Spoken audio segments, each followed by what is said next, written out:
When I was at a bar in Chicago a couple weeks ago with my buddy, we went 2 nights on like Friday and Saturday. Both nights, a bunch of people came up to me. All of them, for the most part, straight college dudes, being like, "I was wrong about you." I'm like, "What the fuck?" No, but it's like, look, Like, what the look, fuck? look at this, everybody. You can think that women should have control over their bodies and, talk to them. Hey, everybody. Welcome to FYPod. I'm Tim Miller. I'm Cameron Gasky. And we could not be more delighted to have a man who is very active on Snapchat as well as TikTok and other platforms. You probably know him from social media. It's Harry Sisson. Sisson or Sisson? Sisson. That Sisson. works. But I appreciate you guys having me on. It's cool. I'm fans of both of you, so it's fun. Thank you, brother. Appreciate it. For people who want to hear you and Cameron's dating advice, we'll maybe get to that at the very end. But unfortunately, the economy is collapsing, so we've got some news to get to first. But before we do that, I just learned something about you that I did not know. You kind of like appeared out of the ether for me. It was just like all of a sudden there's just this Harry who is like out there talking about how great the Biden administration is. And I didn't know if you like were a child and grew up, or if you just kind of like manifested into the world at age 22 as a robot. And so, like, give us your origin story. Yeah, I mean, I was actually grown in a DNC lab artificially, so I'm not really? even like a real human. Yeah, they just printed me out at 20, and I just showed up. No, I was born in Singapore. Was that a Clinton? The Clintons? Was it? Yeah. This was an initiative started under. Yeah, exactly. They kind of had the foresight, but no, I was born in Singapore. I lived there for like less than 8 months. Lived in Dubai for 5 years, and then grew up in Dublin, Ireland. And then when I was like 14, moved to the United States. Went to high school here. Go to college here. But I'm a native-born American citizen. I went to high school in Westchester, New York, so just like outside New York City, like 45 minutes. So can we see your papers? How do we know you're an American citizen? Well, I can. I know. I'll have to. I don't know. I don't know why I didn't bring my birth certificate here. I feel like it was perfectly justified question. Yeah. What are these birther movement guys talking about Barack Obama when Harry Sisson's right here raising a lot of eyebrows? Harry, when you were growing up, how did you learn about the IRA? Like, how often did that come up? The Inflation Reduction Act? No, the Irish Republican Army. Oh yeah. No, we studied that a little bit. I mean, it was kind of like a vague history. I think you got into that a little bit older. I left when I was in like, I guess the equivalent of 7th or 8th grade in Ireland. So we kind of like touched on it briefly, but mostly we talked about like the potato famine and stuff like that. So in general, if somebody said IRA to you, the first thing you would think would be Inflation Reduction Act. Yeah, I'm just so locked in on like the Biden administration and combating Trump. You say that, I'm just like ready to talk about that. Can you do any Irish, any accents? Like, could you do any regional? You know, when I came to the United States, I actually had like a little bit of an Irish accent, just a little bit. It kind of faded over time as I went to high school here and like grew up a little bit more. But I still say my name in a slightly different way than I think most people in the United States. I pronounce it Harry, and people, I think, pronounce it a little bit differently. No, that sounds like what my Jewish grandma would say. She'd be like, "Oh, Harry's here." Then I'm integrating perfectly, I guess. I'm right with the culture. Okay, so like Barack Obama, you went to a madrasa growing up, and that was influenced you, either in Singapore or Dubai, and then you came here, and give us the origin story of like becoming a TikTok personality. How did that happen? Yeah, I mean, I was already getting interested in politics in Ireland, so. The 2016 election was taking place in my last year there. I started kind of like reading more about it, and I got like really invested into the presidential race. And then when Trump won, I had this very vivid memory of walking to school and like all my friends hugging me and teachers being like, "I'm so sorry," because I was like the honorary American there. I was the only American in the school. And so kind of from then, when I moved to the United States, I just kept learning more. And eventually I started on a very local level. I interned with my local councilwoman, my local state senator, and throughout that. But that actually took place during the 2020 year, kind of 2019 to 2020. So all of that got shut down due to COVID. So all my local internships gone. And so I think I was like everybody else, kind of sitting in my basement. The 2020 election was upcoming, it was vital. And I felt like I wasn't doing enough. So I was scrolling on social media like any other teenager, and I saw people kind of posting about politics. on TikTok and whatnot. And my thought was, I feel like I could do that too. So I just started posting occasionally and then kept doing it. And now I'm here. It was kind of like very random. Did you have a viral moment? Or like, are you an industry plant? Did John Podesta find you? And like, is Joe Biden your father? Yeah, put a lot of money into your account. Like, what was some reasonable questions here? I think I could see the likeness between me and Joe, but no, there was like a video I had in TikTok on TikTok in 2020 when somebody tried to make the claim that Biden kissing Hunter in a photo was weird, that it was kind of gross or something, playing into that narrative that has surrounded Biden for so long from the Republicans. And I responded by saying, like, have you not seen Trump with Ivanka, like talking about how he dated her or touch her inappropriately? And I think that video got like 14 million views or something. So I think that was kind of like, conservatives love Tom Brady, and he's kissing his kids on the lips. Cameron, this is why we're so aligned. That was exactly where I was going to go with that. This is why Harry went viral by making the comparison to Ivanka, where my head immediately goes to Tom Brady kissing his son on the lips. You're a kind of tough guy gay. That's the type of stuff you're thinking about. So Harry, I guess when you had built your audience and you had, I'm sure a lot of liberals were like, "Oh, we need a cute, light-haired, handsome guy talking about what's right, a young person, ideally, since we need young people." When did people on the right and on the far left start cooking you? Was that right out of the door, or did that take a little bit of time? Because I see tweets from conservatives where they're acting like you're some sort of Democratic Party official. And I mean, fucking knives out. They get angrier about you than they do about like Democrats who are in office. Yeah, I've actually gotten that before. People saying like, I don't know why conservatives get so angered by you. I think the MAGA crowd kind of got angry at me right out the gate. Like I remember being a 17-year-old and kind of talking on TikTok and getting like death threats of people telling me to kill myself. I was like, what are you guys talking about? I'm just like at this point, I didn't even have an audience. I was just posting randomly. But I think the far left came, I'd say recently, within like the past year or two, being like very supportive of Biden. And I've also like kind of didn't really understand why people were so angry. I've always made it clear that I'm like a moderate Democrat. I'm like a liberal, right? I'm not a leftist. I'm not far left. I'm very much in line with what I'd say like Biden and Kamala Harris and like Nancy Pelosi and things like that. So I think that's a relatively new kind of thing, but it's coming from all sides recently. Everybody's, Do you have this? So like I also trigger people, but I have that effect on people in real life. Like I'm very polarizing in real life, like many people like me, but some people really hate me. Is that true for you? Like in school, like did you have like one teacher that really hated you, or like 3 classmates, or like Harry's so fucking annoying?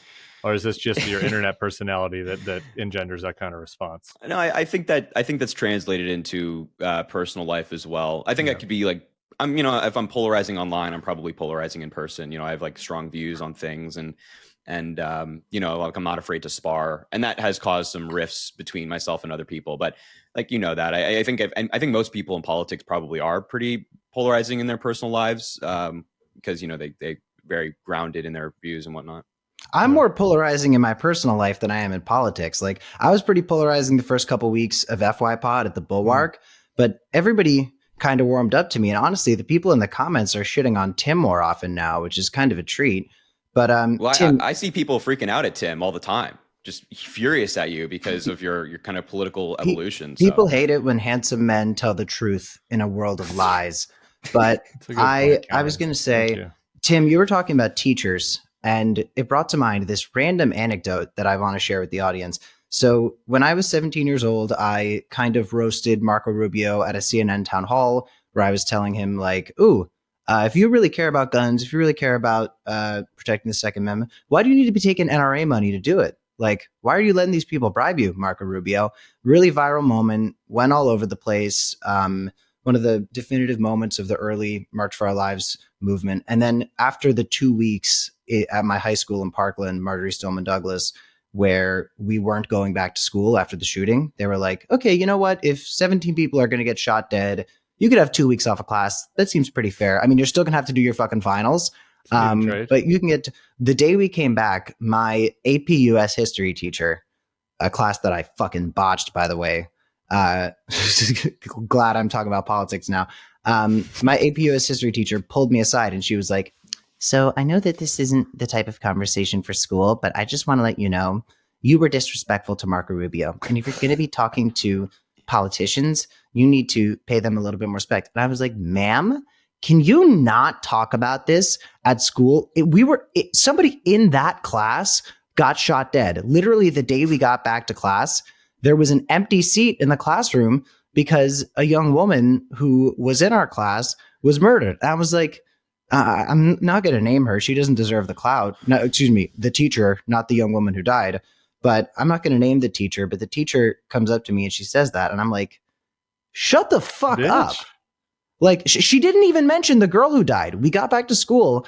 There's a girl who isn't in our class anymore.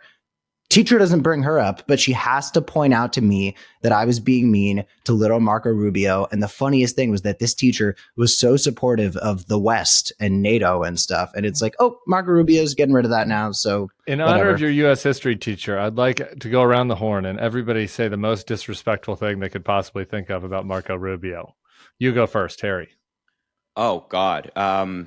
That I think my observation of him recently is that every time he appears with Trump, he looks dead inside. Like his eyes are just soulless. There's nothing behind them. And I think he's finally come to terms with the fact that he's like completely sold himself to MAGA and is embarrassing himself quite frequently, I'd say, on the world stage when he has to like justify Donald Trump's crap. So. It is so funny. You see him watching these terrible things happen. And I think he thinks it absolves him of how horrible it is if he makes grumpy face. But my answer is he's a cuck. Cuckold. Okay. I think my answer is that his ears have gotten so big that like if you cut off his tiny penis, you could actually like fit it inside his ear hole because like each month his ear gets bigger and bigger. He's like a Pinocchio, but for ears. I'm pretty sure there's abstinent, like weird religious kids who do ear sex. Really? Sebastian, can you Google that? I don't know if I want to put that in your internet history. Go into an incognito window. Incognito window on your work computer. I'll make sure it's fine. I'll tell HR. Well, there's also, you know that thing, I think it's called soaking that the religious kids do, where they get on like a bed and they technically don't do the penetration, but they have somebody jump on the bed. So it sort of naturally happens as if this is definitely real. Yeah, this is real. As if the judgmental eyes of God are going to be like, oh, it was just because the bed was moving. Soaking is real. Harry, I have a question for you. Then we're going to get to the news, and then we'll come back to more fun stuff at the end. But why are we losing to these people? Why are we losing to the people that participate in soaking? Like, why do you think that young men, your kind of peers, have been more attracted to what Charlie Kirk and his like big gums have to offer than what you and your fellow TikTok twinks had to offer? Why do you feel like you're losing to them? What's happening?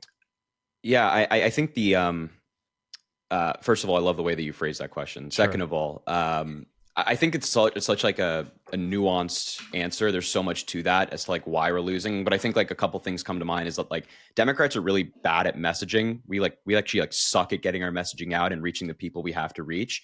This is something, and on the flip side, this is something that Donald Trump did so well by going on these different live streams of like people like Aiden Ross, for example, and talking to a whole new audience that hadn't really heard from a politician before, kind of going into spaces and reaching people that could really swing an election. And of course they did.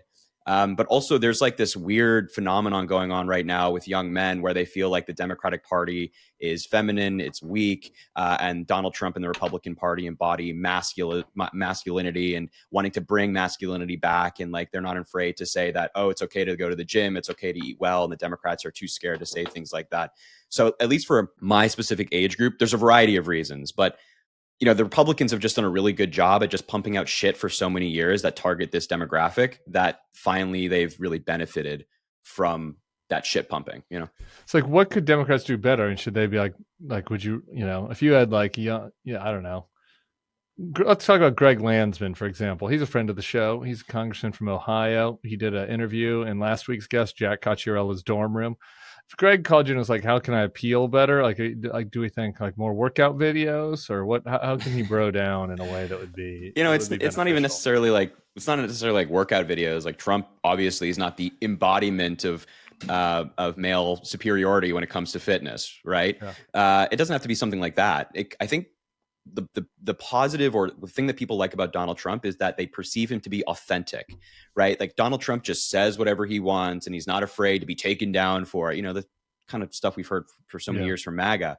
I think like we need more Democratic politicians who are willing to be authentic, who are willing to do the interview without the questions beforehand, are willing to work with this creator without having everything pre-planned. You know what I mean? So I think people crave authenticity. When you get authentic politicians, people really latch onto that. That's why, like, you're kind of seeing on the Democratic side, people go to Bernie and AOC and the tour that they're doing around the country. They just perceive that to be very real and like somebody that's actually fighting for them. You know? There's this crazy thing that happened. I was at the White House. Harry's also at the White House. I've seen the pics. Harry goes to the White. Here's the difference. Harry gets invited to the White House because they want him there. I got invited to the White House because it was an event where they needed school shooting survivors. Big difference. Like no White House party is having me show up. They don't want me there, and I don't want to be with them either. So why not? But there was, because they're fucking nerds, dude. Like that's not my truth. I don't. Sure. And now it's fascists. But the last one, it was like this is too buttoned up for me. I don't want to wear a fucking suit. Like this is not how I operate. Like this is a fancy look for me right now, and I'm wearing Lulu pants. But I was at the White House, and it was the 1-year anniversary of the Office of Gun Violence Prevention, and they were doing a little event to celebrate it and to honor the office and stuff like that. And a bunch of people from Our Communities Got Shot Up gang were there, and I got to see some people I hadn't seen in years. But Biden goes up there. This is after he steps down. This is after Kamala Harris becomes the Democratic nominee. This is like October. And Biden and Harris both showed up, which was kind of crazy because I was like, wait, nobody fucking cares about gun control anymore. And I take no pleasure in saying that. But Biden and Harris both here for the gun violence prevention meeting. Okay, pop off. And Biden gives a speech, and he sounds like he's mentally there. It was really weird. He was being that kind of charming Joe that we fell in love with all those years ago. But then within 1 minute of him cracking a really funny joke, he would veer back into debate with Trump Joe, where he was kind of slurring his words and not making that much sense. And the highs were so high and the lows were so low. And it was like this roller coaster of Joe sounding as with it as anybody else, and then him kind of dipping out for a couple seconds. It was a very strange experience, but we were getting that kind of Joe who was saying what he was thinking. Like, I always loved when Joe would curse. I was like, curse more, Joe. But my question for you, and this is a question I've been meaning to ask, is like, at what point did you emotionally go through the experience of like, yeah, he's too old? Because you were, talking about how Joe's the man after a lot of people were kind of off the boat. And I was experiencing this thing close to or at least like before Joe dropped out, where I was trying to figure out how to tell people to vote for Biden when my friends would be like, Biden has dementia. And I'd be like, well, I'm not arguing with that, but so does Trump. And you have to vote for Biden anyway. I didn't really know how to tell my friends to do it other than, are you fucking serious? But like, when was the moment for you where you were like, yeah, he's too old for this? I mean, on a personal experience basis and standpoint, every time I've met Joe Biden, which was in May of 2024, so the election year, and then right before he left office, like early January before he left office, like I never had any concerns. I was never like, oh yeah, like this guy, when I'm meeting him in person, talking to him, like there's something off here. That was just my personal experience from meeting him and talking to him for a decent amount of time both times. But I think that on a political level, from being like, yeah, we could use a younger candidate, was when like Kamala Harris got in and she was doing all these rallies all over the country and moving so much more quick than I think the Biden campaign was on that front. So yeah, I mean, I just think that like seeing her and her campaign activities, and of course the debate where she just like clobbered Trump was refreshing. And I think, probably a sign of things. You went to see him in January? After he lost, like I was so consumed with rage at Joe Biden at that point. Like the idea of going to see him in the White House, I would worry that like I would have lashed out at him in a way that might have like caused a heart attack. Like he was very fragile at the time, and so I mean, you could give him a Chinese finger trap and he would have gotten a heart attack. Yeah, well, so I wasn't going to touch him, but I just like he could sense my energy might have done it, but like. did you not feel a little bit like let down by him? Like, did you not like? Were you not a little mad? I mean, you were out there, man. Like, you put your fucking name on the line, and you were Mm. spinning for him, and like he didn't. He kind of let us down. No. No, I mean, I didn't.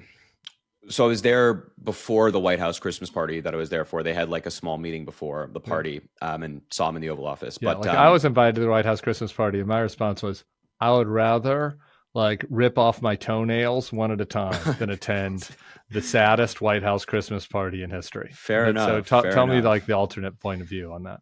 Yeah, I mean, I didn't feel. I wasn't angry. I think that like, looking at the broader picture, I think Joe Biden has done so much for this country for so many years that like, was this handled poorly? Yeah, but does that mean that I'm going to be like furious at Joe Biden for the rest of his life and my life when he's like worked on the Violence Against Women Act? He got infrastructure passed, huge expansion of veterans healthcare. I mean, no, I'm not going to. The 1994 crime bill. Yeah, I mean, that was a bad part. That was a bad part, totally. But I'm not going to be mad at him for the rest of his career. And I think that like my view is that even if Joe Biden had dropped out a year before, we were going to lose. We were going to lose. The culture has shifted. It was already baked in. People were already feeling Donald Trump, and it only got worse over time with the assassination attempt and people thinking that he was so cool because he survived it. Him getting convicted, people thought he was cool at the end. I think it was already baked in. Fucking kid that tried to kill him really fucked us. I am That so guy surprised really with how fucked little us. anybody was ever talking about that like a week after the assassination attempt. Like, I thought that was going to be the entire narrative. And even in the debate with Harris, you'd think he would have been like, by the way, somebody fucking shot me. But it just didn't come up that much. With Biden, it's like, I eternally blame him. The only thing he's done in the past year that I have liked is pardoning my friend Hunter. I think that was a sleigh. But, What? I'll always blame the fucking consultants more than I blame Joe, because if you're Joe, you're kind of losing it a little bit. You maybe don't really remember your name or that you're president, but everybody around you, these Harvard educated officials, are all telling you, no, you're good. You're good. You're totally fine. Like, those people I consider way more. I think that they committed more sins than Joe did, because I was around a lot of those people. Like, I interacted with and socialized the types of people who are in those inner circles. And they were all in this feedback loop where they were all just telling each other everything was fine. And therefore they were telling Joe everything is fine. And it just became this like Ouroboros snake eating its own tail, where nobody was being the one to be like, hey, can I just say it? And now that they're all releasing books, they're talking about it. Like, now that the books and the tell-alls are coming out, they're going to be like, yep, Joe wasn't, we all kind of knew he wasn't with it. It's like, okay, well, you didn't say that when it fucking mattered. You waited until we lost. Well, this is my question for Harry on this. Is like, do you look back on it all? Because I kind of do, and think maybe I went a little too hard for him. Like, maybe I was not fully like honest with myself about the issues. Or do you look back on it and be like, we were making the best we could out of a shitty situation. We were, it just like was what it was. How do you kind of reflect on it? I don't know. I'm constantly reflecting on, everything that took place before the election and like what I could have done better, what we as a party could have done better. And I think perhaps it's like a mix of both of what you described. That, maybe there are probably some times I shouldn't have been, as in the trenches. But also, like, what are we going to do? Are we all going to, as a party, just going to be like, oh, yeah, Biden sucks, everybody. And then he loses his base. And then the Democratic Party is fractured even more. It's like, I think as a party, we had to do our best to stay united. If Joe Biden was going to be the candidate, we had to stay united behind Joe Biden because the threat was so grave. So I think it's a mix of both of what you described. I don't know. My question, this is speculative, and it's not like we're going to gain that much from it, but it is interesting to me. Like, Tim, as someone who's interacted with so many of the people on the inside of this all and has, been part of presidential campaigns before, like, who could have a year before the election gotten ahead of it and actually had the influence? Like, the only people I'm thinking of are like Obama, Schumer, and Pelosi. Yeah, like, I mean, it was only, Schumer and Pelosi. Obama, he didn't like Obama. That's not really worth getting into. They had resentments. Doing well in the midterms actually weirdly hurt in this case, because I do think that like the momentum to have Biden step aside for somebody younger would have been greater had the Democrats not done so well in the midterms. But like doing well in the midterms kind of gave him cover. But to me, it's like Mike Donnellan, Steve Ricchetti, and he had a very small inner circle of people that had known him for 30 years. So they had seen what had happened, and they decided to to come up with a debate strategy. So I can only take too much of this. It's too much. I have to move on. Can we make fun of Donald Trump instead? I've had enough of Joe Biden. I can my blood pressure starts to rise as soon as you make me think of the name Mike Donnellan, and that's just not a pleasant way to spend my, it's the weekend show, Yeah, it's FYPod. Let's make fun of Donald Trump. We want to talk about mauling and making fun of Donald Trump. Let's do it. All right, making fun of Donald Trump first, then we'll get to mauling. Boy, not a great week for Donald Trump, Harry.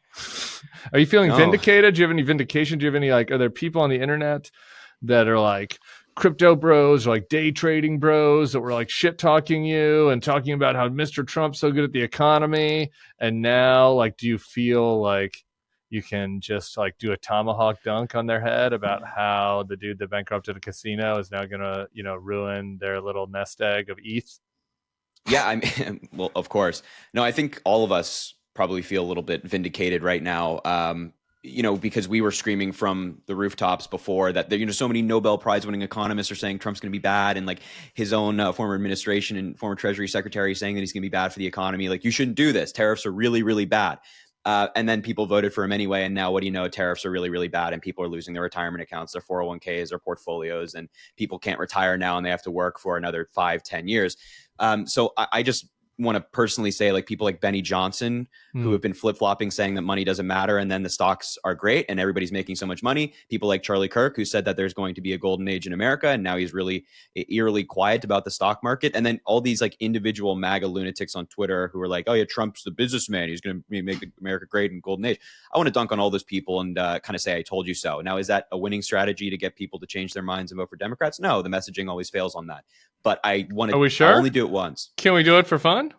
You Well, just sure, touched on you can do it for something. fun. You just mentioned something, Harry, that I want to make sure our audience is aware of. Benny Johnson, who's one of the more influential MAGA influencers, he and others like him, but obviously Benny's the one that I saw, were literally in response to the tariffs being like, guys, money isn't a thing. You don't need to worry about money. It's not a big deal. You don't need that much money to be happy. That's actually something. I follow more MAGA accounts than I follow accounts that, preach my values, because I get most of my liberal and left-wing politics and news and stuff from the Reddit pages I follow. But the MAGA Twitter accounts, in response to the tariffs, instead of shifting blame or doing anything like that they normally do, they were like, guys, money doesn't build character. You could be a good person with that. It was so fucking weird.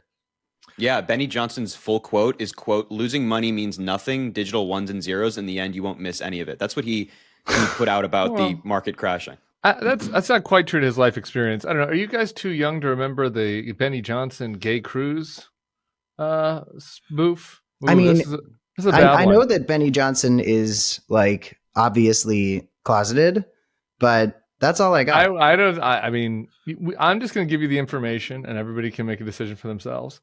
Because there's nothing but respect in the closet. Benny was on a website, and there were ads on the website promoting gay cruises, and he took a screenshot of this and he posted it on Twitter. And he was like, why are these woke corporations thrusting these shirtless men in my face on these gay cruise advertisements?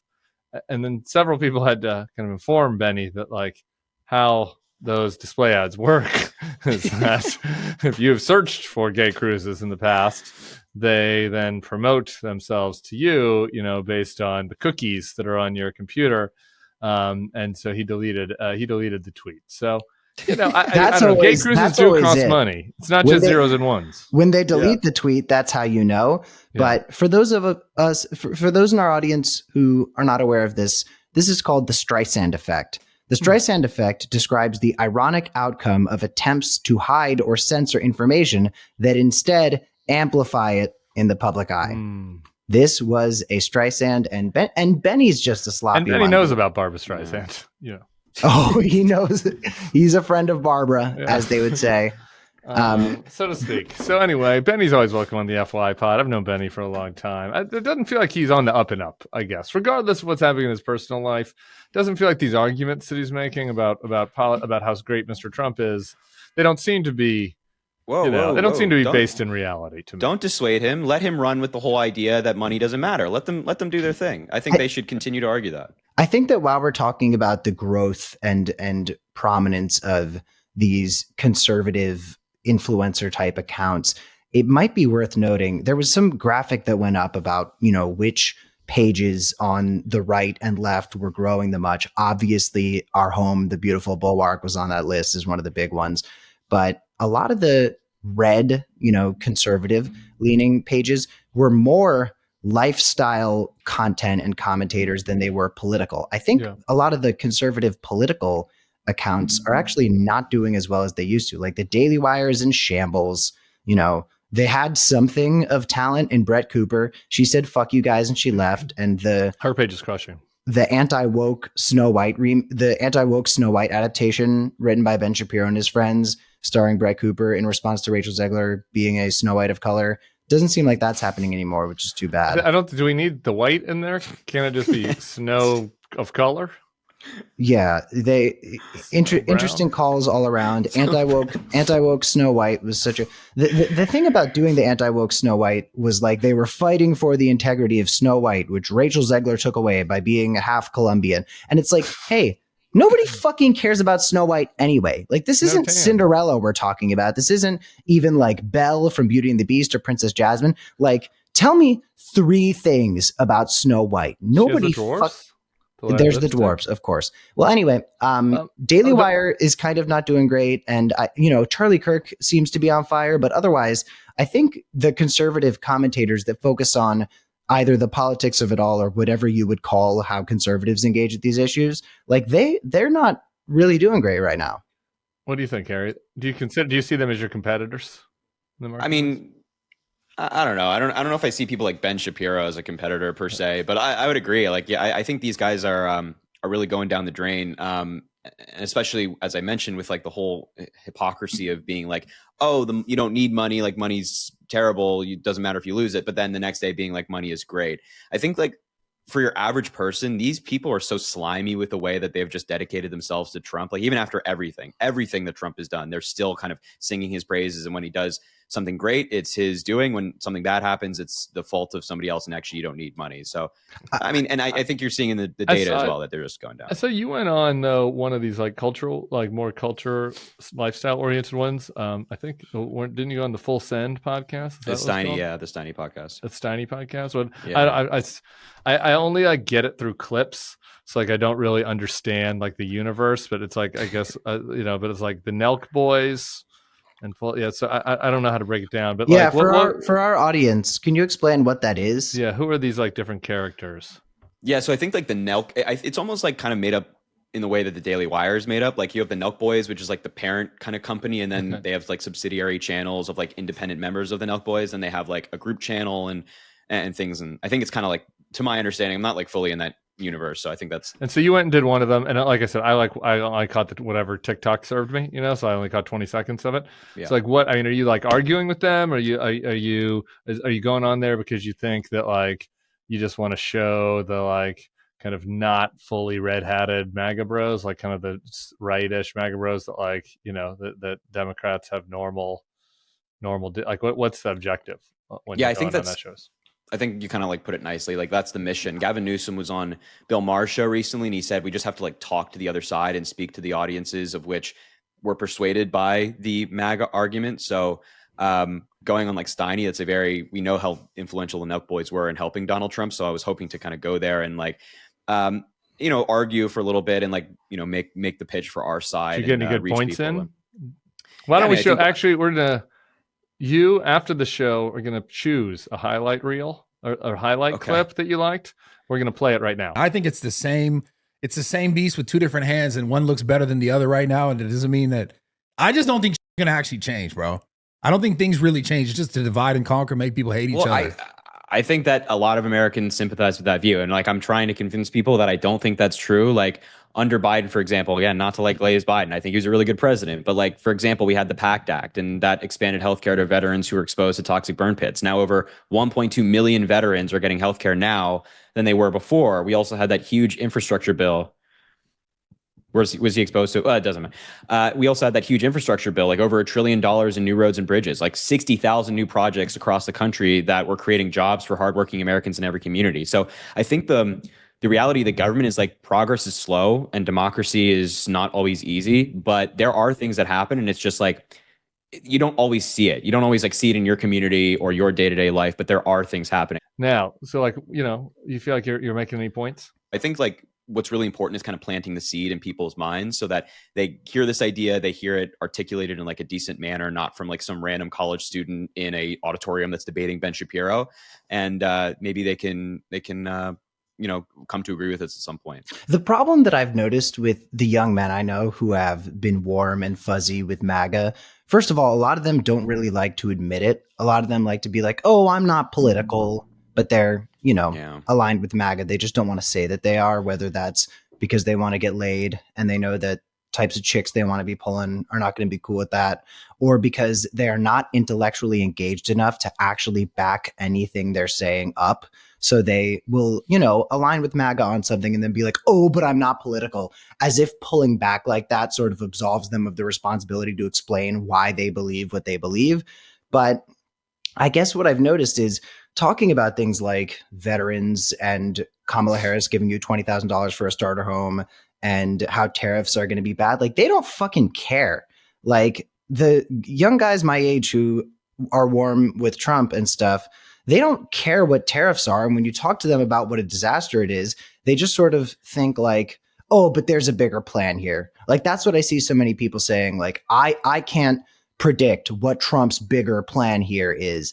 So when you're talking to people like Nelk Boys, Full Send, and shit like that, and I saw after Sisson Gate, you went on a Barstool show, which, those are types of people that are interesting to engage as well. Like, the harder you go on policy, the less you're going to be able to get them to even fucking listen, because these guys are voting for Trump for the most simple one sentence explanation reasons. And it's like moderate Republicans, I don't think moderate Republicans want to get their politics from these guys. Moderate Republicans like read Reuters and shit like that. Like, MAGA people want to watch Joe Rogan talk about like lions and hyenas fighting each other and then be like, also immigrants are terrible. And that's not a great example because even Joe fucking Rogan is disgusted by what the administration's doing with immigrants right now. Tim, you were one of the only like prominent media figures that was actually giving the immigration nightmare the time of day. Like, I feel like a lot of other people weren't really talking about it as much. Yeah, I'm worried it's going to go away too. And I don't know, like, I guess this is my question for you, Ari, because like, this is like, I do think that a lot of like Democrats are like scared to talk about this, right? Because they're like, and I think it emanates from the fact that like a lot of Democrats and Democratic staffers like don't actually know bros. And I mean this in like the like most literal sense. Like they don't hang out with them. They don't really know them that well. They don't know anything about MMA. They feel uncomfortable. They don't invest in crypto. And because of that, they're kind of scared to engage on some of these issues because they're like, I don't know what people are going to be mad at me about or whatever. And then like Joe Rogan comes out and like starts being like, we shouldn't kidnap people from the streets. And Democrats are like, whoa, Joe Rogan is against kidnapping? And it's like, yeah, guys, like, yeah, and so I don't know, like, do you think that, like there's a way, through the kind of engagement that you're doing that you can kind of like, get at some of these issues in a way that like will appeal to them more, or like, how do you think about it? Yeah, I mean, I think that's it's really well said. First and foremost, that like Democrats are kind of scared of kind of sounding the alarm, and I know this, as Cameron correctly stated, this is something that you've been talking about a lot, correctly. I think it's really like, once again, going to the audiences and going to the spaces that Democrats normally aren't. So like, if we could get more Democrats on Joe Rogan, if we can get more Democrats on the Nelk Show or whatever it might be, and like talking about these issues, and like even maybe getting the host to agree with them, that I think will go a long way. Like, it's one thing for a Democratic politician to stand up there and say, oh yeah, kidnapping people is wrong. It's another for like Joe Rogan to kind of embrace that idea. So we have to like really tap into these spaces and continue to go into these spaces, which are a little bit uncomfortable for Democrats to do. It's like, it's not, going on like Steiny's podcast is not the most comfortable territory. Were you comfortable on Steiny's podcast? I mean, not in the sense that like, I thought it was going to be friendly. I knew that it was going to be a bit of pushback, but like once you like get into a conversation with them, like they're, respect to those people, they're not like the most politically informed. they're not. So they're like normal guys that would possibly vote for Democrats in the future. Steiny But at the end of the day, podcast, like, yeah, with respect to them and everything, but like that again is the same defense that these MAGA guys do. They're like, oh, I'm not into politics. I'm not a political guy. Vote for Donald Trump. It's like, no, when you say that shit, you got to own it. It was like Dave Portnoy was fucking complaining about losing $10 million. And it's like, okay, well, not only did you vote for this guy, you enthusiastically encouraged millions of other people to vote for him. So I'm so fucking sick of this thing people do while they're like also standing Trump, where they get out of it by being like, oh, but I'm not political. And a lot of us just fucking let them do it. And we're like, yeah, you're not a politics guy. Stipulated. These guys fucking suck. They are accommodating soft fascism. And yet, like Harry's point at the end, though, I think is the right one, right? Which is like, these guys are not fucking Ben Walsh. Like, Charlie Kirk is not gettable. The people that listen to Charlie Kirk are not gettable. They are ideologically, they're in a cult. They are ideologically driven. The fucking dudes that you talk to, Nelk Boys crowd, like that crowd, they could vote for a Democrat next time. If the Republicans put up some like Christian nationalist weirdo that wants to fucking, like a control to ensure that if, control their fucking girlfriends' bodies and like not let them look at porn and shit, and the Democrats nominate like a normal person that they're not scared of, who's able to fucking chop it up on some of this stuff. Like I think they're gettable, right? Or no? I agree. No, I fully agree. Like Steiny at the end of the podcast said, yeah, I might vote for a Democrat one day. Now he stipulated by saying they have to get rid of the cancel culture and the wokeness. But as you said, like if we can get,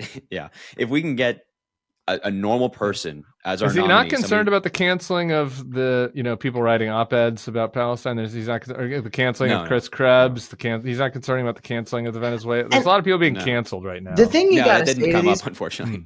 Two things. Number one, the thing I say to like bro types when we're talking about abortion, they don't want to hear about women being empowered. I do. I want to read fucking Bell Hooks books about it. But what I say is, you want to have a fucking kid, dude? You want to either have a kid or pay child support, you fucking idiot? Like, you're insane. And that's not the moral thing that I feel, where I can talk about how women need to be empowered and everything, but you got to meet these people. Are there? You want to have a fucking kid? Number two, the right cancels people every chance they get. Every fucking opportunity the right has to cancel people. It's like you can go all the way back to Christian moms trying to get The Simpsons taken off of TV because Bart is on his skateboard too much. Then you have like a Eat my shorts. You have like a fuckboy bro text leak, and the right is treating it like it's a fucking sex scandal. And it's like, these are the biggest cancel culture people in the world.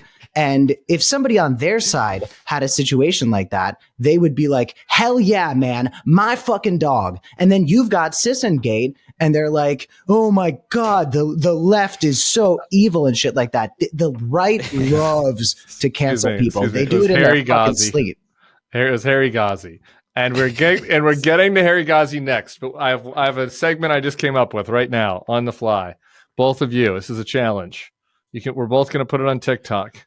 Okay, you both have 90 seconds, right? And you're going to just fucking cook, and we're going to send it to anybody who's got a friend who listens to Theo Von or the Nelk Boys, but who like, I'm not really political. I'm not very political. I thought Donald Trump was based. And we've now had 3 months of Donald Trump, and you have 90 seconds to convince them that it's time to just fucking like go, get Harry pelt. To get donkey pelt. All right. Sure. Whatever it is. Are you ready? Harry, you go first. Yeah. 90-second pitch. Oh, wait, we're talking to like bro people? Yeah. Okay. Yeah. Bro people, I'd say, well, first of all, I agreed with Cameron's point that like, I don't think any of these college dudes who are like going to a school with a fraternity, they're partying every weekend, I don't think they want to take care of a kid right now. I don't think they want to go through the legal trouble of also having a kid be carried to term and then the battle that comes with that and the child support that they have to pay. I think that they want to be able to go to their finance job and make 6 figures a year and be perfectly fine and not have to worry about that. But I'd also say for a lot of these guys that like, Trump told you he's going to be good for crypto. The crypto market's crashing. Bitcoin was at 100K. I think now it's below 80K. Ethereum was at 4K one time. It's at 1400 now. It's going down pretty rapidly. Also, if you have like any interest in a financial future by investing in the stock market, you probably don't want to vote for the guy who is crashing the stock market right now. Like some of the worst days in the S&P 500, the NASDAQ, and the Dow's history have come under Donald Trump in two different instances, whether it be COVID or now. Right now, COVID was, a different situation. Right now is just entirely self-inflicted pain. We don't have to be in this position. If any of these people had voted for Democrats,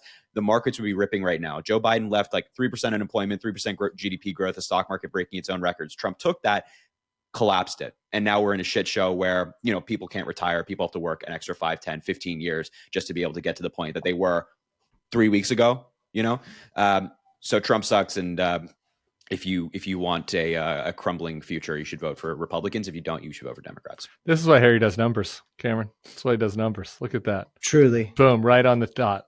82 seconds. Okay, let me try. 90 seconds. I'm setting a timer. Okay, a lot of you like to say that you're not into politics. Here's the thing. Neither is Donald Trump. Donald Trump can't do politics. Right now, China has gained more soft power in the past 2.5 months than they probably have ever. I mean, you got to hand it to Donald Trump. You got to give him credit. China has never been able to do this much for China. So you say you're not political and stuff. Neither is Donald Trump. His way of running our government is the way that he ran his businesses that all fucking tanked. Anyway, a lot of young men, a lot of us feel like steps forward for women and minorities are being taken at our expense. And we feel like we've been left out of the picture. And I understand why, which is the Democratic Party has so spectacularly failed at telling us what is most important, which is the issues that the Democratic Party is better on are intersectional. They affect everybody. The economy affects everybody. The relationships we have with other countries and the allies we have around the world, that affects you too. So you could be talking about woke and you could talk about how we're going too far to create equity and shit like that for women and minorities. This shit affects us. We get screwed over by Republicans too. And Tim, you seem unhappy with what I'm saying. I was going to say, Tim, who did you like better? No, I thought Well, so basically what happened, I thought Harry's pitch was clean, was pretty good. Was like a strong B for me. Thought Cameron came out of the gate really hot, and then he used the word intersectional, and things kind of disintegrated. I wouldn't say intersectional to them. I'm talking to you guys. I just mean everybody's getting fucked over. If you're talking about a sectional that JD Vance was fucking, that would be one thing. But you were talking about intersectional, and we're not using that word. Okay. Okay. I'll change it to you get fucked over too. Okay. That's pretty good. It's time for an important segment on the show, Gen Z News. Sebastian didn't prepare any Gen Z news for this show, and that's fine because our guest has been the center of Gen Z news, as mentioned earlier, Harry Ghazi. We covered it on a previous episode. I saw. Harry, you saw. What'd you think about our analysis? I thought it was for all people right. who don't know, for people who are new to FYPod, welcome. Harry was Snapchatting some ladies. Which is nice to know that there are Democratic guys that actually Snapchat ladies, that they're not, we welcome everybody, but the Democrats could use a few more heterosexual guys, I think, working on these campaigns. A lot of gays, which is nice, great for me, but on balance, we could also use some straight people working on these campaigns, just diversity of opinion. And Harry was Snapchatting some girls, and some of the girls were under the impression that maybe they were the only girl getting Snapchatted. And they were mad about that when it turned out not to be the case. And they leaked their Snapchats to a right-wing chick of some kind who then posted them all because it's the right wing that cancels people now, as mentioned earlier. That's right. And I was on the side of Harry on this, and naturally. I was like, this is nothing. This is crazy. Maybe you could have... This podcast honors radical candor. You could have been a little bit more candid with the ladies, but this is nothing worth a leak, like a private text leak. This is crazy. Other people had different views. Harry, what do you think? You've now had some chance to kind of see the discourse about yourself? How do you assess the discourse about you? That's a big question. Yeah, it's a big question. Yeah, do you think people have been fair to you? Do you have regrets? Of course, I think you were correct. I of course have regrets. I think you're right. Honesty is the best policy. I think honesty would have gone a long way here. Perhaps we wouldn't be in this position. What position would we have been in if you were honest? Do you think? How many of the girls do you think might have dropped off? I guess isn't that like I think that's a central claim, right? So all of them, I suppose. Dude, you're so wrong. Like, you would have been fine. Like, if you had been like, by the way, I'm talking to other people, like, they would have been down anyway, man. Like, that's the first thing I was thinking. But look, I think this was overall a positive, because one of the things that I struggle the hardest to convince people is that girls talk to us. Like, you can think. Has anybody else convinced you that what this happened was positive for you, Harry? Have you heard that spin from anyone else? Yeah, I mean, I've had a lot of people in my private life and also like politically behind the scenes being like, this is great. Like, I don't know what you're freaking out about. When I was at a bar in Chicago a couple weeks ago with my buddy, we went 2 nights on like Friday and Saturday. Both nights, a bunch of people came up to me, all of them for the most part, straight college dudes being like, I was wrong about you. I'm like, what the fuck? No, but it's like, look, Like, what the fuck? Look at this, everybody. You can think that women should have control over their bodies and, talk to them. Want to get down. Want to But- get down. Yeah. That's cool. So that was a little surreal. It was a little surreal. Huh. So I've had a lot of people being like, "Oh, this is actually like a good thing in the long run. Like you'll be just fine." And like as I mentioned, I saw this podcast. You guys talk about it. My interpretation was, Tim, you were a little bit more on my side than Cameron, but I think the discourse- wasn't not on your side. I was just saying, look, he fucked around and he found out. sure, That's it. the age-old phrase. The You- age-old phrase. I have, believe me, Harry, leave me. I have fucked around and I have goddamn found out. I have learned what it's like to be like, hello, the Same. consequences of my own actions. It's nice to meet you. And you got reamed for it. You went on Barstool. What did the Barstool guys have to say about it? And they were of the view that it just didn't fucking matter, and they were like, "This is so dumb. I don't know why people are talking Just about in it." general, I just think there's got to be a high bar for leaking fucking texts. Like that's all I'm saying. I think there should be a I would high agree. bar. Like people should have some respect, and that doesn't mean, hey, you might have been a little bit of a douche, but like, who among us? It's not like you I were guess. leaking your war plans with Yemen. yeah, exactly right. No, the Yeah. funniest thing about all of it was your immediate post afterwards, where you tweeted something like you just sitting in front of a burger and being like, MAGA would be furious to see me eat, or like, would RFK want me to be eating this? That's where I was. A good effort at changing the subject. I don't know if I just had to come back with something unrelated. You know what I mean? That was Twitter. On TikTok, I posted a video talking about it, but on Twitter, I just got right back into it. I just, I knew that would that photo and that tweet would drive the right wingers nuts, and that's what do I do all day if not making the right wingers? Have any of the gals? Have you convened with any of them? Have you apologized, or are they? Not really. I mean, after they there was a whole, not to get into the nitty gritty of it all, but there was like a lot more after the fact of them, like, as you mentioned, releasing private messages, which I thought was pretty messed up. But also they were like, one of them was trying to find out the identity of my current girlfriend, who I've been like, yeah, let's keep her identity private. And they went on a mission to like find her and then like sent her identity amongst themselves and like their friends, and I thought that was pretty fucked up. So I'm just like, I don't know what. Did your current girlfriend slap you like when the text came out? Did you get hit? No. She was. People want to know that you had some accountability. Okay, Harry. There's nothing. You're just getting like bro fist bumped now at the bar. He got obliterated by the internet. I got absolutely demolished for like a week, and I made a video. I was like, yeah, first and foremost, I fucked up. I take accountability for fucking up. That's and true. Obviously, I think we all agree that we can always do things better. I could have done things better here. So who I'm mad about in the whole situation? Well, first the right wing MAGA gal who is trying to cancel people, because I was never a pro cancel culture Democrat. I mean, obviously, if people do really bad shit, they should be held accountable for it. That's different than stupid shit. She called the girls you were talking to Harry's victims, and I'm like, are you fucking serious? it's absurd. Absurd. Yeah. But the other people that I'm down on right now are your boys Dean and Parker, two of the other TikTok twinks who came out against you. What's happening with that? So that is hurting our cause. All right, like. That is hurting our cause, because the men of the internet are like, see, like look at what's happening among the these woke bros. Like they don't even stand by their boy. We don't have each other's backs. Yeah, they don't have each other's back. There's no bro culture on the left. What's the deal with that?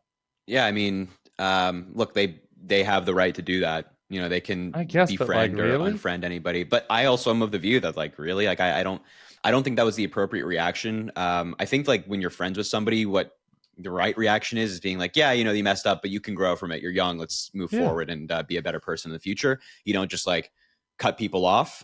If that's the way they roll, that's the way they roll. Because there's a difference between like, you know, throwing somebody under the bus and like making your hashtag free Harry video. It's not like they needed to come out and do your like Harry Sisson died for our sins video. Yeah. Like, you know, they didn't need to like treat you like a martyr who is getting crucified for everybody. But it's like, oh my God, dude, nobody in the world is defined by their worst mistakes. If I was defined by my worst mistakes, I would not leave my fucking apartment. So that was just also. That was just I'd like to see Dean and Parker's texts. That's the other thing. I mean, you can't be defined by your worst mistakes. You also can't be defined by your flirt texts, because every single person's flirt texts in the world are fucking embarrassing. Okay, if anyone's flirt texts got leaked or their DM slides got leaked, it'd be oh my God, humiliating if any human that it happened to. And so if my DM slides got leaked, I wouldn't like face some sort of comeuppance. I wouldn't necessarily be in trouble, but that would be so fucking embarrassing. I have resorted to some forms of trying to get somebody's attention that are really, really tough. What do you think was your most embarrassing Snapchat, Harry? Is there one that you want back? Is there a single one that you want back? There are many. You know what? I can't even like say it out loud. There are many that I want back, Tim. There are many that I want back. If I could do it differently, I would. I hear you, man. Anyway, all right. Does anybody have any final thoughts on Harry Ghazi before we get to Boomer Mailbag? It's not Harry Ghazi. It's Sisson Gate. Harry Ghazi sounds like the name of a guy. Like, oh, I'm going to see Harry Ghazi for lunch. Harry, well, you get to decide, I guess. What do you want your week-long scandal to be titled? Harry Ghazi or Sisson Gate? I don't have it. Honestly, like I don't know what Harry Ghazi means. I know what Sisson Gate means. It's a play on Ben Ghazi. Ben Ghazi also sounds like the name of a guy. There's a whole. So Watergate and Ben Ghazi. Anyway. Oh, the water. Okay, yeah. I mean, I know like the gate came from Watergate. Yeah, so Ghazi comes from Ben Ghazi. Okay, I see. Gate sounds. I think Gate floats a little better. Yeah, okay. All right, we'll give it to you. I appreciate it. This was delightful. Let's go to the Boomer Mailbag, guys. Boomer. I love this one. Okay, it's from Connie, and she wants our advice. Connie is 63, and she works with a 21-year-old. They had a customer come in with huge Botox lips, like one of the Mar-a-Lago Cougars. I commented on it, and my Gen Z coworker took offense and said that would be no different than making fun of her, Connie, for her hearing aids. I let it go, but I was kind of shocked that she thought Botox lips are the same as hearing aids. Am I just being old in my thinking? Before we get to the answer, if you are a boomer and you want our advice on anything, go to bulwarkpodcast@thebulwark.com and send us a question. Guys, is Connie just being old in her thinking? I honestly, I'm just like baffled at what I just heard. It's like hard to like even comprehend what just happened. Go ahead, Cameron. I know you had something to say. Go ahead. Yeah, having small lips, I don't think that's a disability. Huge Botox lips. No. But I'm saying having the small lips is the answer to having smaller lips, and hearing aids are the answer to having something that is a disability. So I understand why you're so amused by this Boomer Mailbag.